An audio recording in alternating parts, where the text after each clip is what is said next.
Bienvenidos a Mente Abierta. Esencialmente hablamos de cuerdas y poleas de una forma u otra.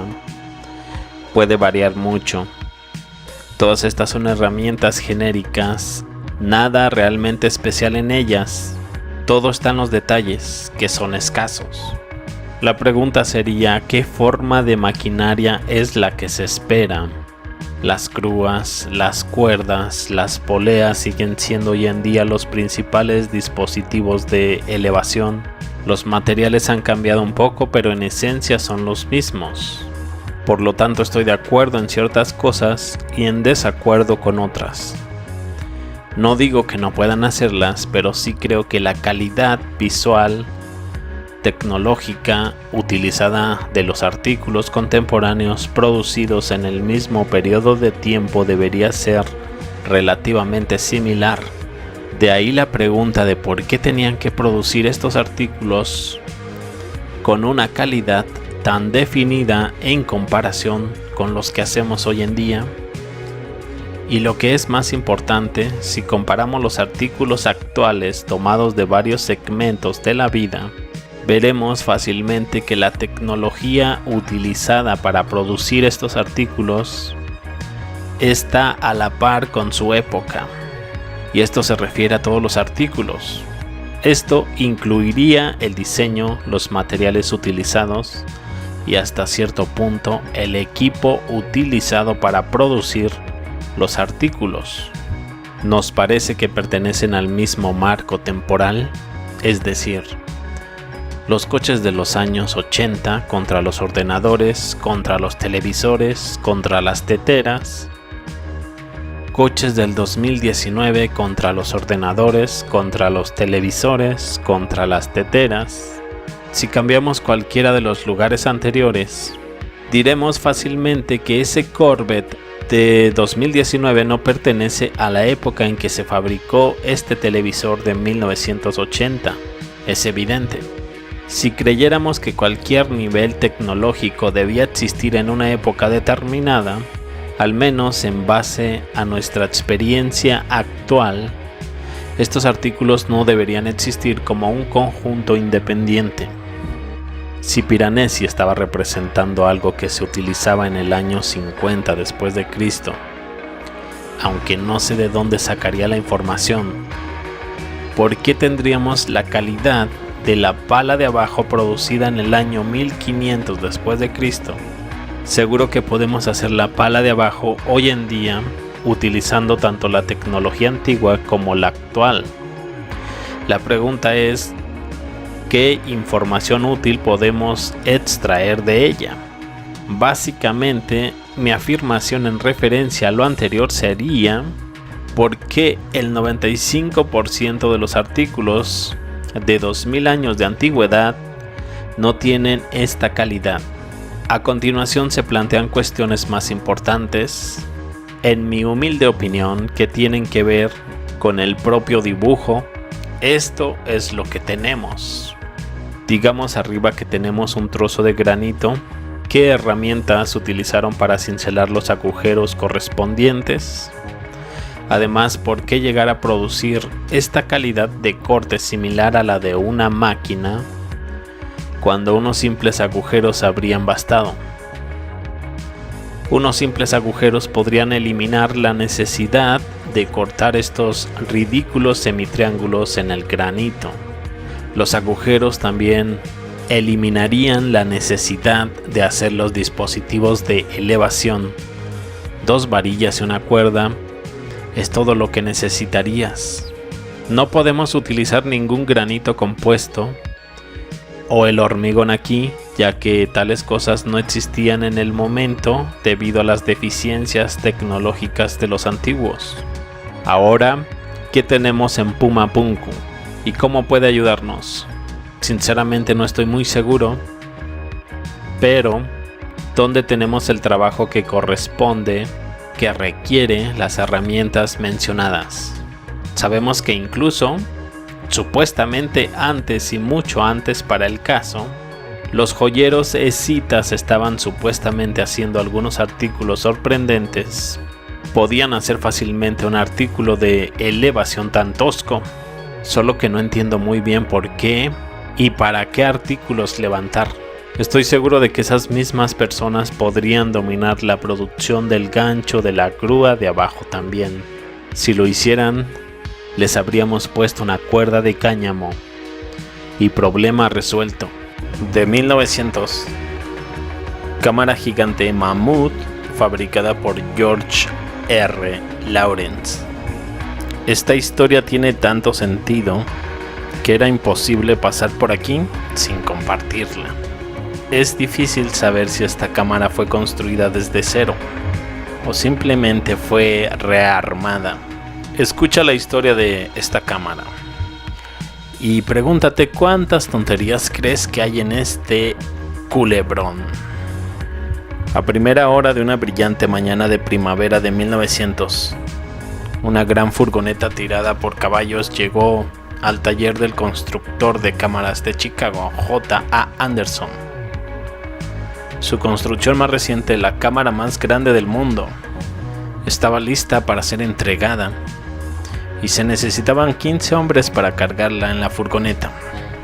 La llevaron a la estación de ferrocarril de Chicago y Alton, donde la transfirieron laboriosamente a un vagón de plataforma y la trasladaron a Brighton Park, a unas 6 millas de la ciudad. Allí llevaron la cámara hasta un lugar adecuado en un campo abierto. Bajo la dirección del diseñador de la cámara, George R. Lawrence, la instalaron y apuntaron al flamante tren que se encontraba en la distancia. El Alton Limited era el orgullo de Chicago y Alton Railway, y la compañía había encargado a Lawrence que hiciera la mayor fotografía posible de él sin reparar en gastos.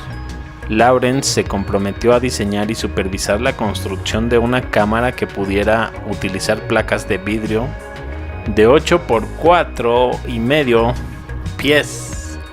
Ese día se hizo una exitosa fotografía del tren y con ella también se hizo historia fotográfica.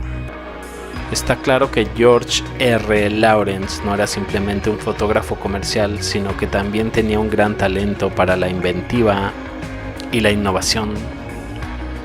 Así que cuando se enfrentó al encargo del Chicago y el Alton Railway de fotografiar su nuevo tren en la placa de nada menos de 2,5 metros de ancho, consideró los problemas y respondió con una solución.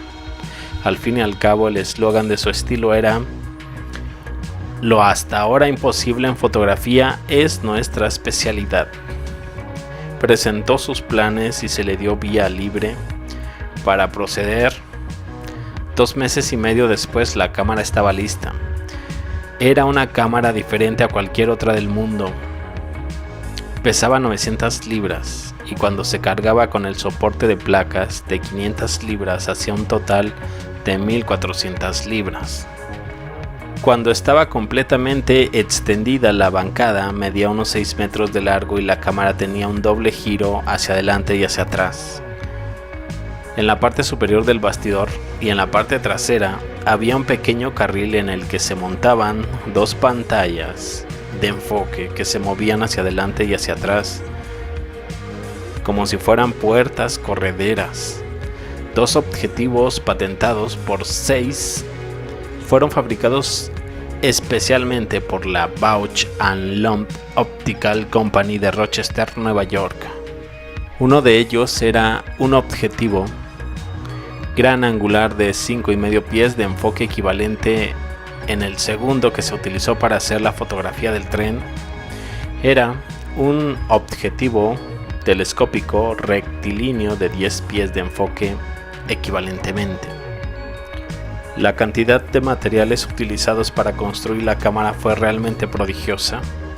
Se utilizó madera de cerezo natural en todo el armazón y la bancada.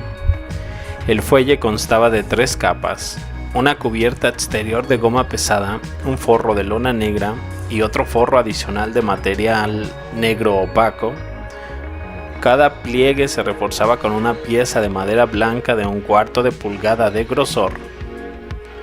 Esta construcción a prueba de luz requirió 2 pernos de tela de goma ancha,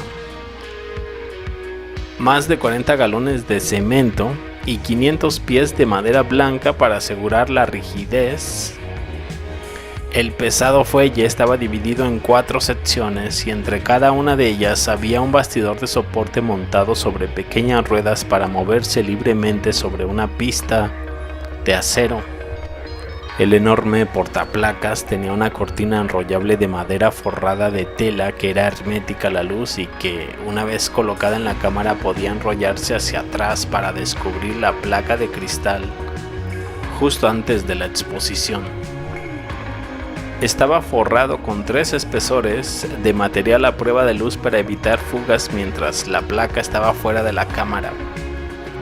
La cortina de madera contenía unos 80 pies cuadrados de ceniza de 3/8 de pulgadas de espesor y estaba pegada a las 3 capas con más de 10 galones de cemento para garantizar el buen funcionamiento de la cortina. Se montaron rodillos con cojinetes de bolas cada 2 en las ranuras del soporte en las que se deslizaba. La Kramer Company de San Luis fabricó las placas de vidrio 8 por 4,5 pies utilizando su emulsión isocromática. Se dice que costaba $1,800 la docena. La empresa también producía las hojas de papel sensibilizado, igualmente grandes, que se utilizaban para hacer las impresiones por contacto. También se elaboraron nuevas técnicas de revelado e impresión con la colaboración de la empresa Kramer. Después de meses de planificación, construcción y pruebas, George R. Lawrence se puso al lado del objetivo de su gigantesca creación. Había llegado el momento. La tensión de la ocasión puede verse en su rostro y en los que lo rodean en la fotografía que se tomó para registrar el acontecimiento. Su ayudante, situado en la parte trasera de la cámara, retiró la cortinilla del portaplacas y Lawrence quitó la tapa del objetivo. 2 minutos y medio más tarde volvió a colocar la tapa y la exposición se completó. Es muy probable que la disminución final de la tensión no se produjera hasta algún momento después en el cuarto oscuro, cuando la imagen nítida del tren apareció en la placa de cristal. Solo entonces pudo Lawrence estar seguro de que había resuelto el problema. Regresemos al tema de este tipo de chamanes a lo largo de la historia. ¿Qué podemos averiguar sobre los chamanes? En esta imagen presento figuras de varias culturas que encajan en papeles de mediador, a menudo calificados como chamán, chamanismo. La composición de este cuadro intenta reflejar la diversidad de este concepto. El chamanismo se refiere a una clase de creencias y prácticas tradicionales similares al animismo, las ánimas. Dentro de esas creencias, los chamanes obtienen su poder de las fuerzas de la naturaleza, incluyendo las de los animales, para mediar entre el mundo ordinario y el mundo de los espíritus, por lo general en estados alterados de la conciencia. Aseguran tener la capacidad de controlar el tiempo, profetizar, interpretar los sueños, usar la proyección astral, viajar a los mundos superiores e inferiores. Las tradiciones del chamanismo han existido en todo el mundo desde épocas prehistóricas. Algunos especialistas en antropología definen al chamán como un intermediario entre el mundo natural y espiritual, uno que viaja entre los mundos en un estado de trance. Una vez en el mundo de los espíritus, se comunica con ellos para conseguir ayuda en la curación, la caza o el control del tiempo. Vamos a ver algunas ilustraciones de chamanes en diferentes lugares. Yo me imagino que esto, si no es en Norteamérica, es en Siberia, por la forma de las casas allá al fondo. Me parece que esto sí es siberiano. Comenzamos a ver estos colores azules. Incluso me recuerdan también a esta tribu en el norte de África, los Tuareg, que consideran este color como algo muy sagrado. La palabra chamanismo en inglés moderno deriva de la palabra rusa shaman, o mejor dicho en español, samán, simplemente samán, que a su vez proviene de la palabra shaman, solamente cambia en cuanto a las tildes. Esta segunda lo tiene en la A y la primera en la S, de un idioma tungúsico, posiblemente del dialecto del sudoeste del evenki, hablado por los pueblos Simb-evenki, o el idioma manchú. Miren, de los manchúes. Por cierto, esta palabra manchú, tengo entendido que no era el nombre original de esta región de Manchuria, al norte de China, sino que les fue puesta por los japoneses. Creo que tiene un significado en japonés manchú. Los manchúes se puede decir que son los orígenes de la dinastía Qing tártara sobre China. La etimología de la palabra a veces se relaciona con la raíz Tunguska, que significa saber. Tunguska. Ulises contra Polifemo, una obra de Pellegrino Tibaldi en el Palazzo Posci, Bolonia, entre 1549 y 1551. Ulises llega a Polifemo. Se trata del tema de la Odisea de Homero. Ulises con sus compañeros caen presos del cíclope Polifemo. Gracias a su ingenio logra burlar al cíclope y ciega su único ojo. Así que aquí tenemos un tema de gigantes en la mitología. Y creo que un tema similar es este. No sé, una comparación de este enorme contenedor con la representación en el relieve de abajo.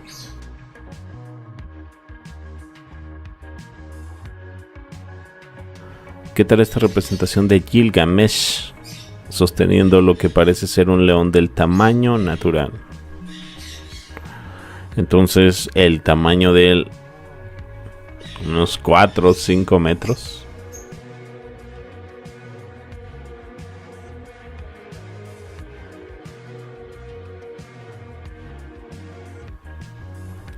Ahora vamos con algunos relieves. Asurbanipal, rey de Asiria, del Museo Británico, con sus pequeños vasallos.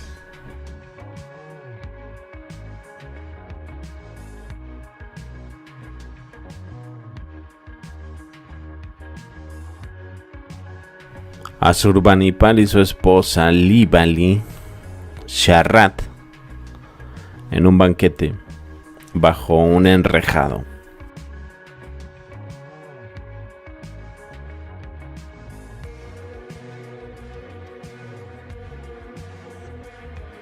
A ver, también por ahí tengo algunas cuantas de huellas bastante grandes. Ustedes decidan si son simplemente representaciones o verdaderas huellas.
Algunos megalitos asombrosos que están en Ollantaytambo, regados, que muchos de ellos ni siquiera tienen fotos, o nunca los midieron o pesaron. Y también algunos que son parte de los muros en Sacsayhuamán, que también fueron movilizados a gran altitud, casi 4000 metros, Incluso en los Andes existen mitos de los gigantes llamados chulparrunas, que quizás algunos todavía habitaron en el tiempo inca o pre-inca, que les llamaban chulparrunas. En el tiempo de los incas cuentan mucho las historias de los hatunrunas, que eran gente grande y enorme.